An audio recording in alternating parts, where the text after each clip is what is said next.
Hello and welcome to News Now. I am Omobolanle Adeshuyi. We begin with news that an elder statesman and leader of Afenifere, Ayo Adebanjo, has made known his political leaning ahead of the general elections in 2023. Adebanjo said he would endorse the presidential candidate of the Labour Party, Peter Obi, for the land's highest office.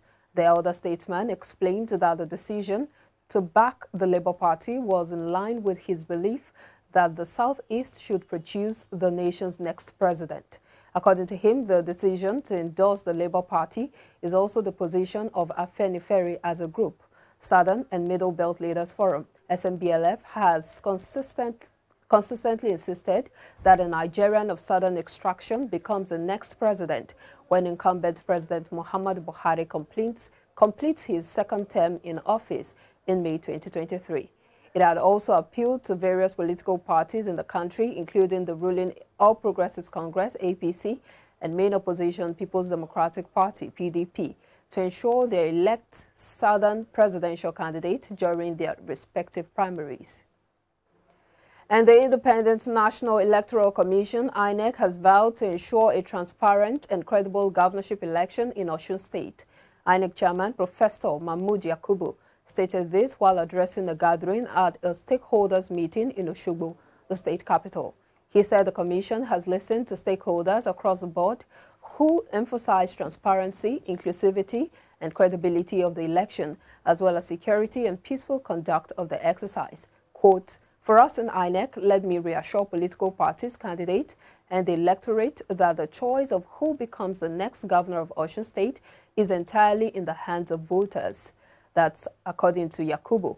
And he also said the electoral umpire has successfully implemented 12 out of 14 activities contained in the timetable and schedule of activities for the election. The INEC chief stated that the only two outstanding activities left were the last day of campaigns by political parties and election day activities. He informed the meeting that the commission has taken every step and made every arrangement for the successful conduct of the election, as well as held consultative meetings with political parties and their candidates, stressing that they got the support of traditional rulers and religious leaders for the election. Yakubu said the commission recruited, trained, and carefully screened all categories of ad hoc staff to be deployed to the field.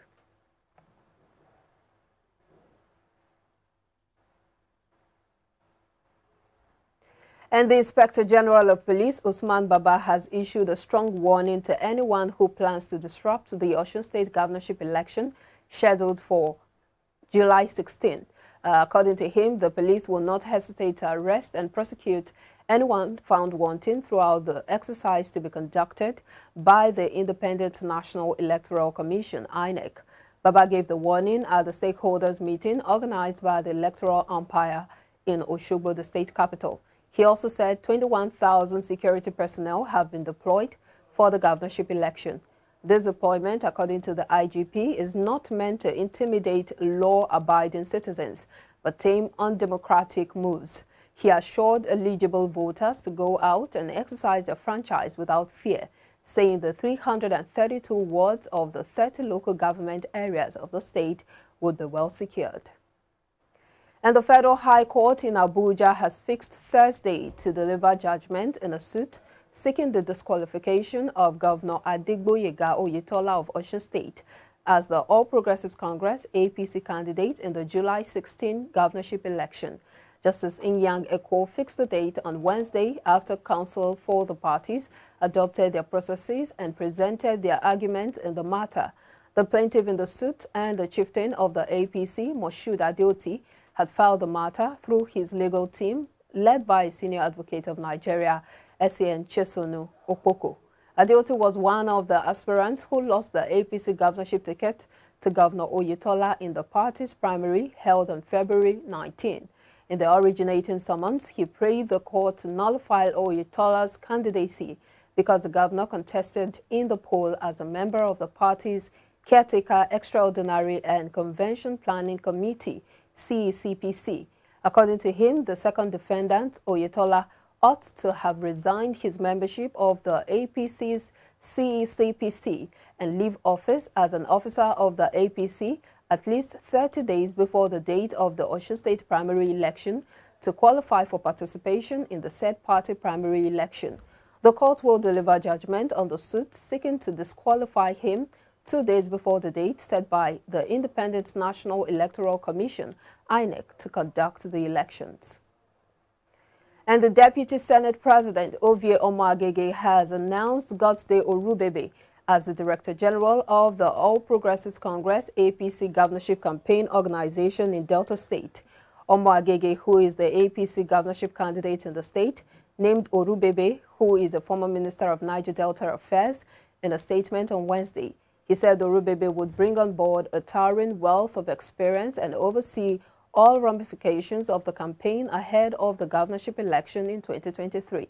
The governorship candidate added, quote, "When news of Elder Godsday ORUBEBE's resignation from the PDP filtered in, our campaign organization applauded him for towing the path of progress and enjoined him to pitch a tent with progressives in the APC and help in the task of taking over Government House come 2023. I'm proud to announce that he heeded the call and joined the party, and according to Burutu Local Government Area Ward Chairman. And Nigeria has confirmed 357 new cases of COVID-19 amid the fresh wave of infections resurging in parts of the country. The number of new cases has continued to rise as authorities have yet to restore the relaxed measures initially put in place to curb the spread of the disease. The Nigeria Center for Disease Control, NCDC, explained that the fresh infections were confirmed between July 9 and 11. These cases, it stated, were reported in 5 states and the Federal Capital Territory, FCT. Lagos State had the highest number of infections at 292 and was followed by Yobe, having 25 cases, Rivers 20 cases, FCT 11 cases, Kano 7 and Delta 2 cases. According to the NCDC, 4 states comprising Abia, Kaduna, Plateau and Sokoto recorded 0 cases within the period.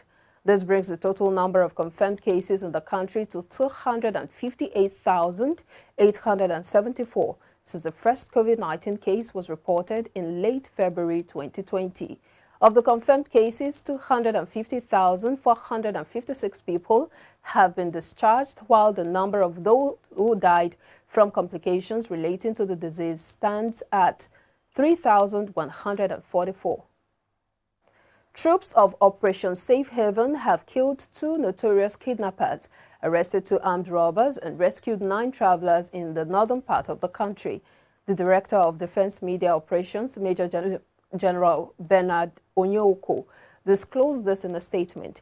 He explained that the soldiers recorded the feat in operations conducted alongside police operatives between Thursday and Saturday last week in a bid to sustain efforts at ensuring a hitch-free and peaceful Salah celebration.